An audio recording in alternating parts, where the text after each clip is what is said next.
Selamat pagi, Shalom.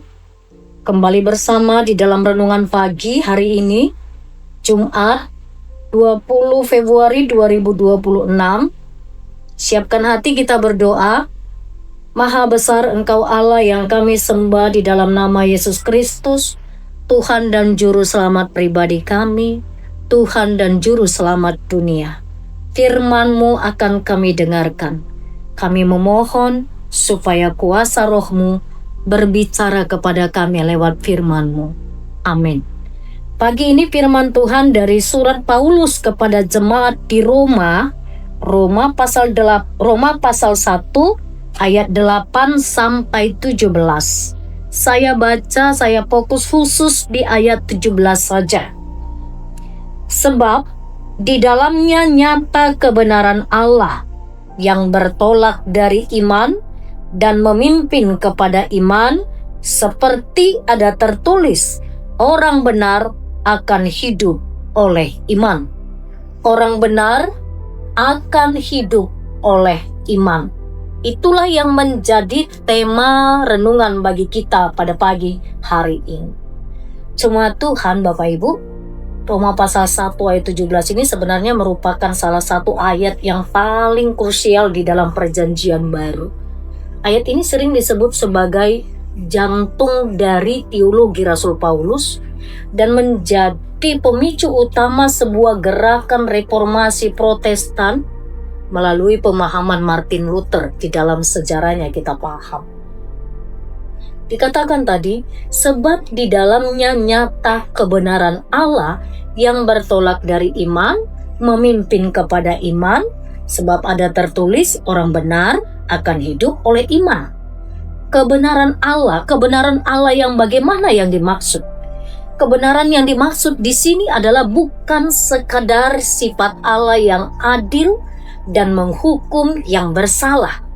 Paulus memperkenalkan konsep yang revolusioner, yaitu kebenaran yang dikaruniakan Allah kepada manusia. Jadi, bukan hasil usaha. Saya ulang, bukan hasil usaha. Kebenaran ini bukan sesuatu yang kita capai melalui ketaatan pada hukum Taurat atau moralitas yang sempurna. Jadi status hukumnya adalah status yang dibenarkan. Jadi kalau kita bicara dari status hukumnya, ini status yang tadinya harus dihukum, ini sekarang dibenarkan di hadapan Allah. Di mana Allah yang memandang kita bersalah karena apa yang telah dilakukan. Allah yang memandang kita bersalah. Jadi jemaat yang diberkati Tuhan, lalu kita dibenarkan karena Kristus. Lalu kalimat berikutnya, dari iman menuju iman. Apa artinya ini? Intinya tetap sama. Ini bicara tentang sebuah ketergantungan total pada Allah. Sebuah ketergantungan total pada Allah. Awal hingga akhir. Keselamatan dimulai oleh iman, dipelihara oleh iman, tidak ada ruang bagi kesombongan manusia untuk sebuah keselamatan. Oleh sebab itu, pertumbuhannya bagaimana? Iman bukan juga sebuah titik yang statis, melainkan perjalanan yang terus-menerus berkembang secara dinamis. Kita dipanggil untuk percaya pada janji Allah dan terus percaya hari ini, seterusnya, selamanya, selama kita hidup. Jemaat yang diberkati, menghidupi firman, menghidupi iman, Paulus menekankan bahwa bukan sekedar percaya, tapi bergantung. Hidup oleh iman berarti menjadikan janji Allah sebagai pundasi pengambil keputusan. Saya ulang, menghidupi iman berarti kita menjadikan janji Allah sebagai pundasi, sebagai hal yang sangat fundamental, mendasar untuk mengambil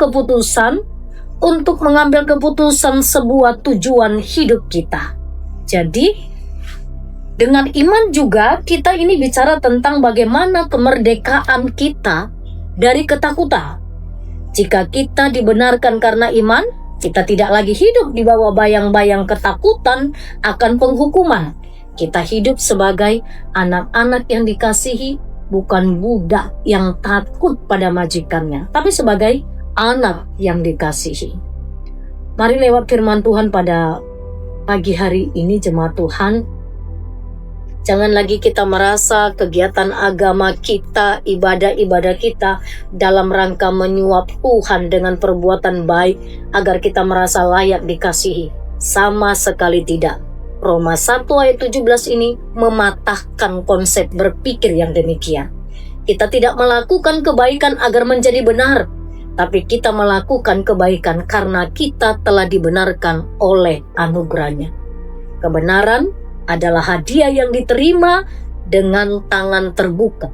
Tangan terbuka yang saya maksud adalah iman, bukan upah yang ditagih karena kerja keras kita. Tidak ada yang bisa. Orang benar akan hidup oleh iman.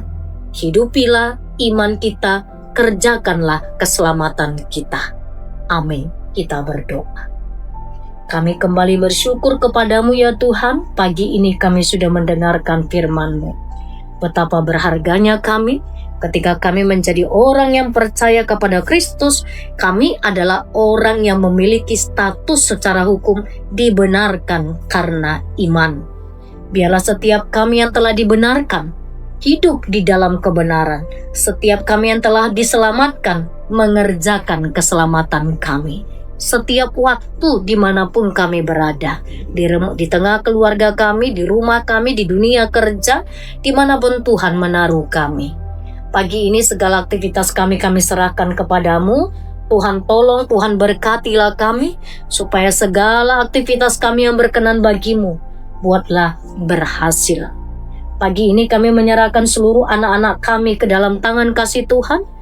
Dimanapun mereka berada sepanjang hari ini, biarlah tetap dalam pemeliharaan-Mu. Bahkan di dalam setiap jenjang pendidikan mereka, Kau berkati sehingga anak-anak kami menjadi anak-anak yang sukses.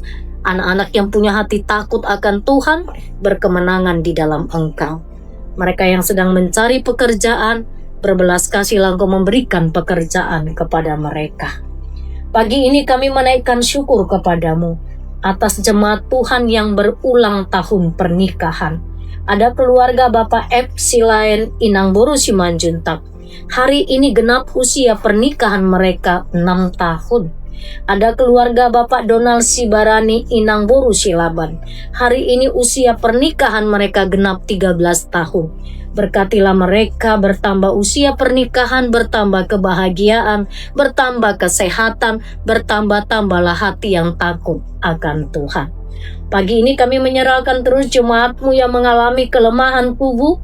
Tuhan memberkati mereka, Tuhan menjamah dan menyembuhkan mereka. Seluruhnya jemaat-Mu yang mengalami kelemahan tubuh, kami bersahati menyerahkan mereka ke dalam tangan-Mu.